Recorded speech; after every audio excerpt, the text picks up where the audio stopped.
I'm going to work on this hill, this shape. I've dried that guy.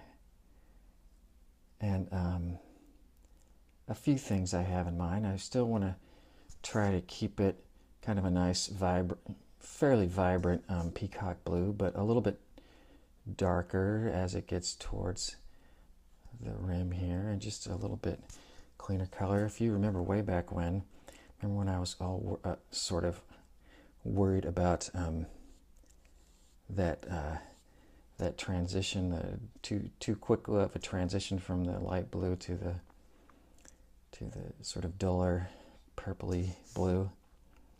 You can tell as we keep moving along how much less impact as long as we keep coming at these things from light to dark, how much less impact any one thing has like that. I'm also going to try to do a little bit. I don't love how this bottom branch ended up, so I'm going to try to scrub away a little bit of that, or just tease out some of that color and see if I can make that shape into something that's a little bit more pleasing.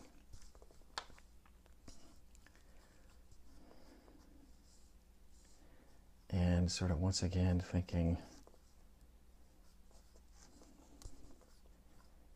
I know I want it darker, but I know it's easy to get too dark too fast.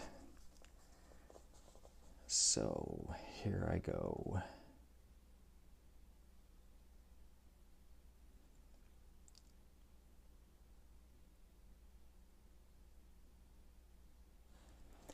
The interplay at where the leaves hit is always a bit of an interesting spot.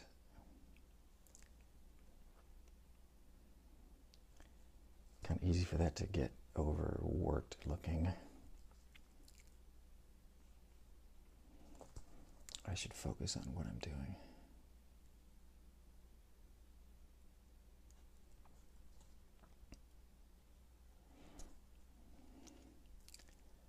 I got a little bit sucked into the detail of those leaves and kind of forgot about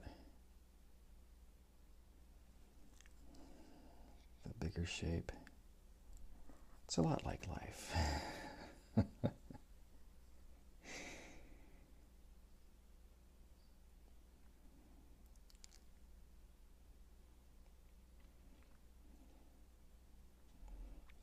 It's okay to have a little overlap. In fact, I kind of like a little overlap. So this is just getting a little bit darker in general. You know what he said on the fly? Can you imagine?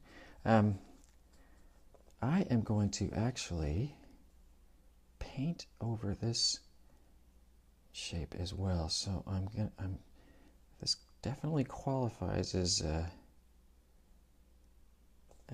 glazing and being in the moment and thinking, hey, I think that'd be kind of cool if I did that at the same time too. It definitely has a way of making those shapes more unified, and I want to bring in a little bit stronger color, but I don't want to bring in too much water.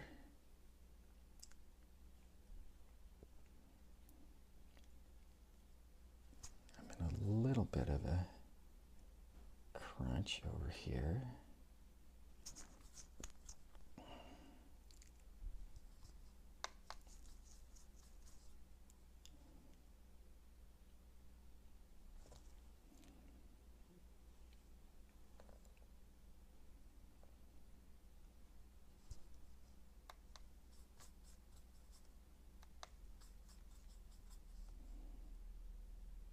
Once again, my number 4 round.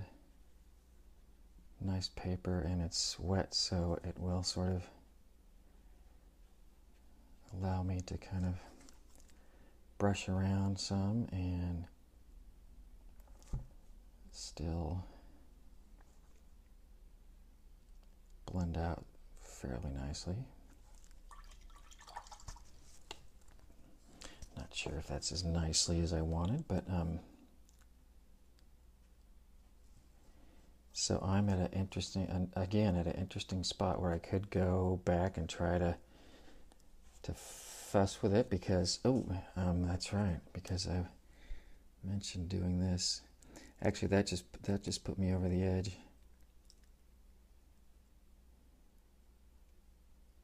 What do you mean by that, teacher? Since I came back into this one spot that I had wanted to sort of clean up some, I've introduced a bunch more water here. So now I'm going to, if I want that overall shape somewhat consistent, if I keep nitpicking at it in certain places, it's just never going to be quite right. I need to go back to the whole shape and say, I'm going to reestablish what is wet and what is dry. I should say maybe what is wet and what is not wet for this whole shape. And this can be a little bit scary, but I'm just dropping in some watery color into that whole shape. I'm going to let it sort of move across.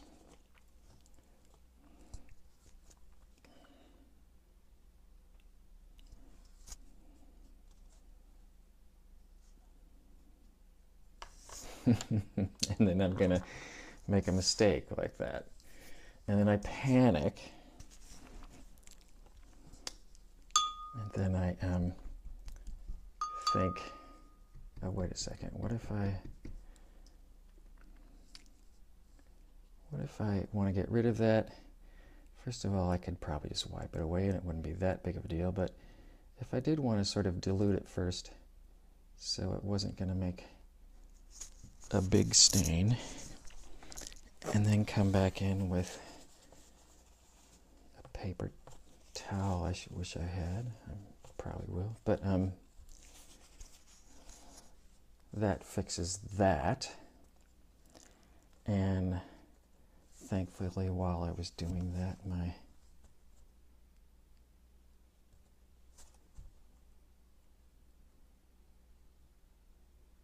nothing else completely wacky happened.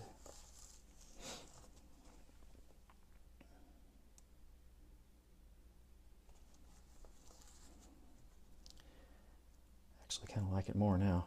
One of those interesting things. But everything,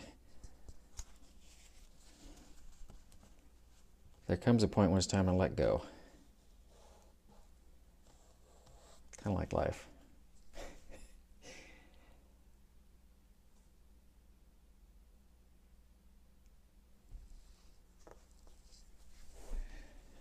Yeah, truth be told, I'm in a way I'm glad that happened because I was wanting, the color up here was getting a little bit too splotchy and darker, but too splotchy or darker. So, cool. I'm going to let that dry.